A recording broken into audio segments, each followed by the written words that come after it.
These 10 classic games deserved sequels, but got nothing. Greetings, Indie Warriors, and welcome to I Dream of Indie Games. I thought we'd try something a bit different today. A trip back in time looking at 10 classic games that we'd love sequels for. And because those sequels don't exist, I'm recommending games like them in the indie and AA scene. There's no real criteria to this list outside of the games featured being ones that I personally love, and naturally, that they never got a true successor. Be sure to let us know in the comments below if you've played some of these releases and some other games that you feel deserve proper follow-ups. Also, a big thanks to longplays.org for being so cool about letting folks like us use gameplay footage. We've got credits to every Long player and a link to their website right down in the description box below.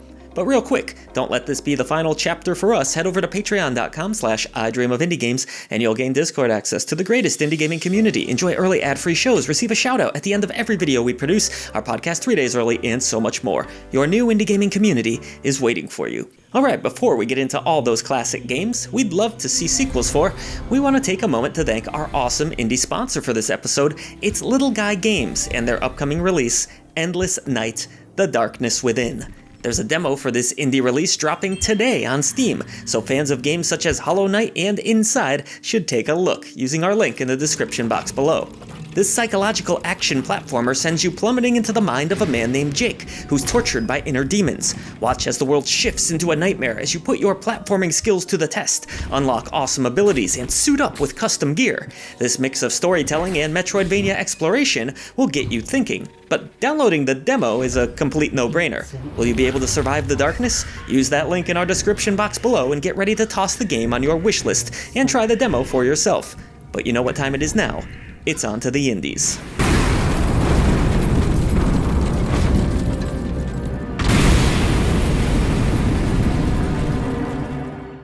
First up on our list is going to be Blackthorn, a game I'm sure at least a few of you have heard of or seen throughout the years. So I grew up loving cinematic platformers such as Out of This World, aka Another World, and Flashback, and amongst those releases was Blackthorn, which people sometimes forget was developed by Blizzard Entertainment. There are countless versions of Blackthorn, whether it be SNES, PC, or even the 32X version, the one that added additional content such as improved visuals and enemy AI. If you were lucky, back in 2013, the game was given away for free, so you may even have a copy kicking around and might not even know it. That was through Battle.net at the time. Blackthorn's also available on somewhat newer consoles such as PS4, Xbox One, and Nintendo Switch. This was a part of the Blizzard Arcade Collection, which also featured titles such as the Lost Vikings games and Rock and Roll Racing. Blackthorn's setting and plot is very cool, taking place on a planet known as Tool. This planet has been around seemingly for ages, ruled by an almighty shaman. The newest shaman, named Thoros, needs to make a pivotal choice as to which of his sons will be next to rule. Without giving away too much, he ends up turning into two magical stones, light and dark respectively, which are split between the two sons. Long story short, all hell breaks loose and a king's son named Kyle is sent to Earth along with the Lightstone to keep him safe. Now 20 years later, Kyle is a military captain who, after busting out of prison, begins to have bizarre dreams leading him back towards Toll, where he will need to save his once home from evil forces. Now in control of Kyle Blackthorn, you'll battle Sarlacc and company, carefully platforming through precarious situations. There's plenty of running and jumping to be done, along with climbing through challenging labyrinthian-like areas. And yep, it feels just as cinematic as you would expect, for better or worse. It's not just about platforming either, as Blackthorn features quite a bit of gunplay via Kyle's upgradable shotgun. One cool feature allows you to prop up against walls to avoid bullets while blasting back like a madman. Love it. All of this while attempting to survive 17 unique areas across 4 different worlds. Fans of the 32X, all 100 or so of you, maybe, received a 5th exclusive area. Hey, that makes your investment worth it, a little, I guess? Nah, in truth, the 32X is kinda cool. It's a neat little retro system to look back on. Just wish it got more support back then. Blackthorn is dark, gritty, and features amazing visuals with outstanding rotoscoping that was featured in other cinematic platformers of the time. But sadly, a sequel would never come to be. Heck, a Genesis version never even happened, nor planned PlayStation 3DO and Saturn ports. Blizzard never did give an official reason why the franchise was abandoned, but my best guess is the greater success of other franchises such as Diablo and Warcraft were major factors. Blizzard was a pretty small team at this time, remember, so they likely didn't want to stretch too thin, especially for a game that perhaps wasn't a massive commercial success and gained more of a cult following over the years. Do you think a reboot will ever happen? Let me know in the comments below, but hey, to tie this into our normally rather indie-themed channel, if you're looking for a great indie cinematic platformer, be sure to check out the excellent Ministry of of Broadcast. Great game, and we have a classic review somewhere here. At number 9 on our list is a game that will probably be debated a bit as to whether it should be included, as it was not loved by everyone at release, especially critics. But you know what? I enjoyed this game for what it was, a cinematic action game that was, yes, a little light on the action part, but did feature some great world building, atmosphere, and memorable characters, so it saddens me that The Order 1886, a PS4 exclusive, was a bit of a critical flop, as I feel there were not only gameplay improvements to be made that could have elevated it to the next level, but also more stories to be told. Rumor has it that developer Ready at Dawn did indeed pitch a sequel for this release, but Sony turned it down based on the poor reviews the first game had received. Sadly, hopes of a sequel were further dashed when the plug was pulled on Ready at Dawn for good just last year. Released in 2015, the game took place in a steampunk version of London, telling the tale of a unique version of the Knights of the Round who keep the world safe from monsters. Ready at Dawn was clearly inspired by the Gears of War franchise, with the game having a cover-based shooting system and offering some really cool weapons. It's a linear affair riddled with plenty of cutscenes and QTEs, so admittedly from a gameplay standpoint, it's not amazing, but I found the game made up for some of its shortcomings in sheer visual fidelity and storytelling. This was a really impressive showcase for a newish console at the time, and I'm sad that the true vision of the game was never realized in a sequel, as I fear The Order 1886 may have been the victim of both some corporate meddling and a great deal of pressure. Alas, if you do crave something in a similar style to The Order 1886, that's a bit more in the AA category, maybe consider checking out the Plague Tale franchise. We've got to go back to 2010 for this action-packed shooter. Though it wasn't a massive commercial success, nearly everyone you ask that has played Vanquish loves the game, myself included. Vanquish dropped on PS3 and 360 originally before being ported years later to Windows. The game was also included in a compilation alongside Bayonetta in 2020, featuring an improved version at 4K 60 FPS. Vanquish is fast and looks great. Plays great too, with an awesome boost mechanic that makes for an intense experience. There's massive bosses to take down, incredible exploding set pieces, and sweated out combat encounters that will leave you on edge. Despite all of this, and selling over 1 million copies, however, it seems that wasn't enough for Sega. Now I'll admit the story isn't anything to write home about, following Sam Gideon, an agent who's inside of a massive armor unit known as the Augmented Reaction Suit. The voice acting is pretty campy, the writing is middling, but honestly, when the action is this good, who really cares? You can forgive a lot of that. Vanquish features a great assortment of weapons, jaw-dropping visuals, especially for the time, and a savage hard mode for those that really want to test their abilities. With the game being directed by the legendary Shinji Mikami, it features many of his stylistic choices, with the heavy flavor of anime sprinkled throughout. It stands as one of Platinum's best original titles, and should not be missed. Just a shame that it couldn't sell enough to justify a follow-up. Gosh, is 1 million really not enough for you people? If you crave something that might scratch that itch in the indie AA scene, maybe check out the Ghost Runner franchise. Next up, we've got a real tearjerker and a great game in its own right. It's Lost Odyssey, which was part of an exclusive deal between Mistwalker to bring JRPGs to the Xbox 360 and try and gain appeal in Japan, but it didn't ultimately work. The game tells the story of an immortal named Kaim who has lost all memories, and you as the player experience much of the tragedy they've dealt with. He becomes entangled in a greater battle in an epic story penned by legend Hironobu Sakaguchi, with a stunning soundtrack crafted by the legendary Nobuo Uematsu. Everything fans of the genre know and love is here, with tactical turn-based battles that are random, maps and towns to explore, interesting diverse characters, and upgrading and leveling. Development of this title was not easy, reportedly, as the game's engine gave programmers fits. Ultimately, the game sold decently, even in Japan where the Xbox brand was not very influential, but not decently enough for what it ended up costing. And I mean, this was a game that first started up in conversations going back to 2003, so all told, it probably wasn't cheap to make at the end of the day. But in the end, I consider Lost Odyssey one of Sakaguchi's best works. It really hits you in the feels, and Uematsu's powerful orchestral soundtrack may be one of his most underrated. I'd even take a Steam port at this point, but it seems kinda unlikely given where Microsoft as a company is today. But hey, if you have an itch to play something similar, perhaps you've heard of the excellent Clair Obscur Expedition 33? Yeah, check that one out, I'm sure many of you have. I'm gonna throw you all for a bit of a loop now, a game that you definitely weren't expecting on this list, and it was clearly inspired by the Arkham series, at least in its combat engine.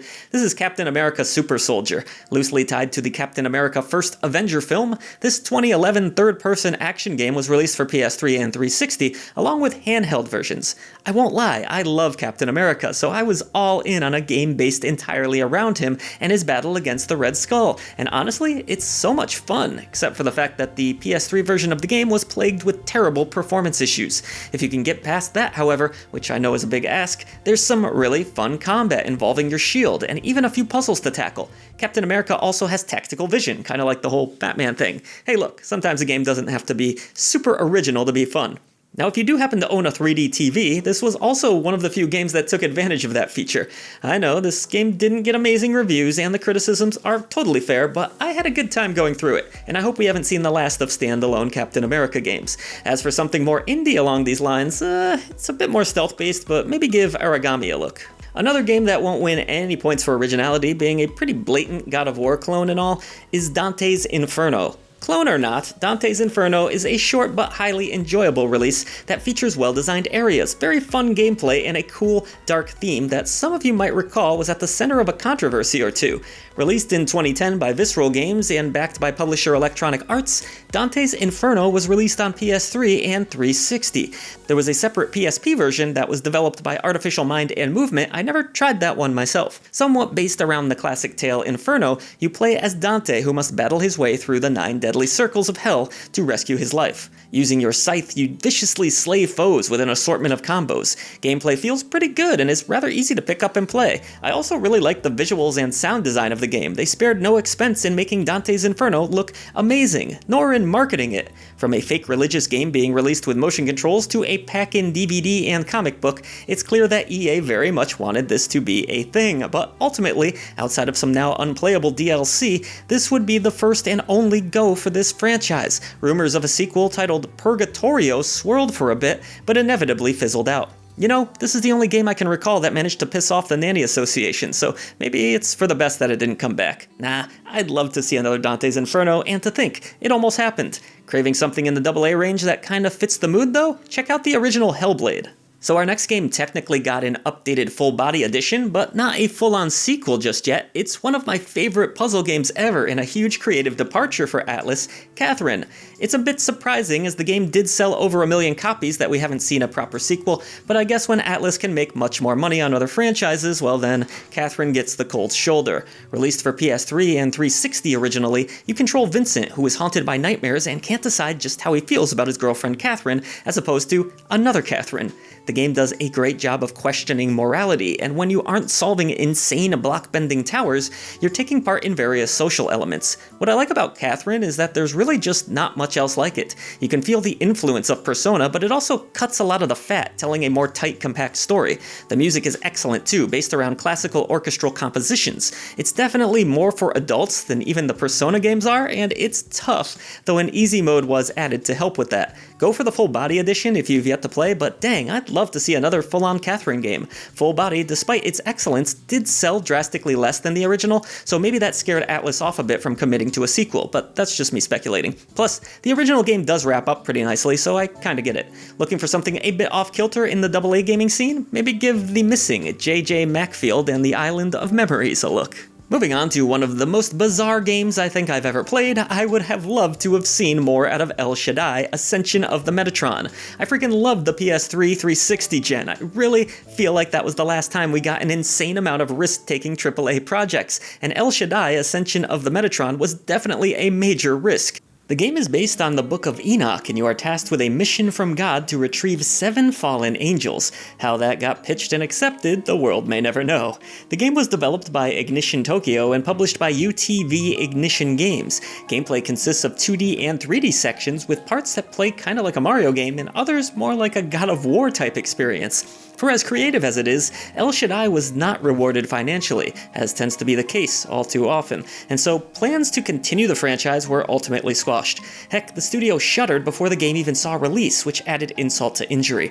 This would be Ignition's first and only project. At the least, the IP was preserved and purchased, with the game remaining on Steam to this day, and it's also available on Nintendo Switch, though the Steam version sits at just 349 reviews. El Shaddai is bold, colorful, and thought-provoking, and I wish we got more of it, but I'll have to be thankful that it can still be purchased in some capacity. Here's one that's going to eat at the soul of RPG fans. It's the excellent Sony-developed and published RPG Legend of Dragoon, released in 1999 in Japan, and then later in North America and Europe. This fantasy epic follows Dart and a party of friends tasked with saving the world, naturally. It's pretty obvious that Legend of Dragoon was Sony's stab at recreating the success of the Final Fantasy series, whether it's the pre-rendered environments or the looks of the characters themselves, but it does quite a bit to stand out, particularly with its great turn-based combat that has QuickTime inputs. I was shocked when researching this video to see that this game cost a staggering $16 million. That is a lot now and was a hell of a lot then. Sure, it sold over 1 million copies, but the hefty investment also ensured we'd never get a proper sequel, and that's exactly what happened, though the game did reportedly manage to at least break even, if not make a few bucks in the end. Not enough bucks, apparently, though, and that's a damn shame because it has just about everything RPG fans would be looking for.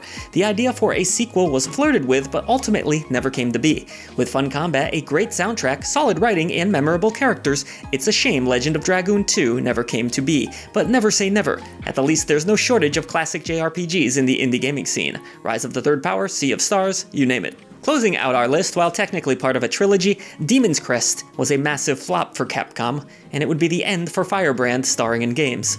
Following Gargoyle's Quest 1 and 2, this excellent 2D action game performed so poorly that Capcom wouldn't even give it a GBA port. As the title implies, players needed to gather up crests to create the Crest of Infinity, unlocking unknown powers. Playing as Firebrand, you must reclaim the Shattered Fire Crest. You have your basic platforming, yes, but there are some light RPG elements too. It almost has a bit of a Metroidvania feel in its exploration. Firebrand has quite a few different attacks, and being a gargoyle, they're pretty badass. Not everyone loved this game initially, but time has been kind, and fans have grown to have great admiration for the title, even calling for Firebrand to star in another game. At the least, he's made no shortage of guest appearances, and Ghosts and Goblins kinda sorta lives on. Oh, and he's in the later Marvel vs. Capcom games. Yay! If you're looking for an indie in a similar style, check out the great indie 2D platformer Primal Light. But that's gonna do it for this list, folks. Thank you so much for tuning in, and let me know down below some games that you would have loved to see in sequels for. Voice to the voiceless, and I'll see you on the channel.